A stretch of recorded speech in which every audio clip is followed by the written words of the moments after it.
Taste the Daily. Mayiladuthurai மாவட்டம் குத்தாலத்தில் குடையால் முகத்தை மறைத்துக் கொண்டு இருசக்கர வாகனத்தை திருடிச் சென்ற நபரை காவல்துறையினர் தேடி வருகின்றனர். வியாபார செட்டி தெருவைச் சேர்ந்த சுந்தரம் என்பவர் தனது இருசக்கர வாகனத்தை வீட்டின் வெளியே நிறுத்திவிட்டு சென்றுள்ளார். காலையில் வந்து பார்த்தபோது வாகனம் காணாமல் போயிருப்பது தெரியவந்தது.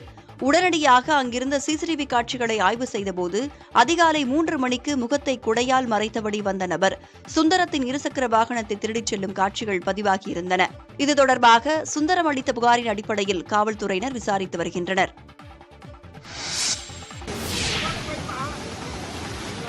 குற்றால அருவிகளில் குளிப்பதற்கான தடை தொடர்ந்து நீட்டிக்கப்பட்டு வருவதால் 5 கோடி ரூபாய்க்கும் மேல் இழப்பு ஏற்பட்டுள்ளதாக கூறி வியாபாரிகள் சங்கத்தினர் ஆட்சியரிடம் மனு அளித்துள்ளனர். பழைய குற்றால அருவியில் ஏற்பட்ட திடீர் வெள்ளப்பெருக்கில் சிக்கி சிறுவன் ஒருவன் உயிரிழந்தான். இந்த சோக நிகழ்வை தொடர்ந்து அருவியில் குளிக்க தடை விதிக்கப்பட்டது. மேலும் கனமழை எச்சரிக்கை காரணமாக 6 நாட்களுக்கும் மேலாக குற்றாலத்தில் உள்ள அனைத்து அருவிகளிலும் குளிக்க தடை விதிக்கப்பட்டுள்ளது. இந்த நிலையில் குற்றாலத்தைச் சேர்ந்த வியாபாரிகள் சங்கத்தினர், ஆட்டோ ஓட்டுநர்கள் உள்ளிட்டோர் ஆட்சியரிடம் மனு அளித்துள்ளனர்.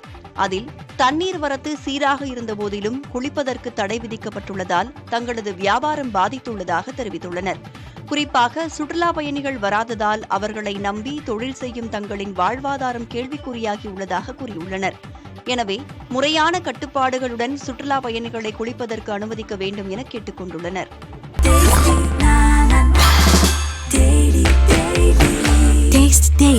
Taste the Daily.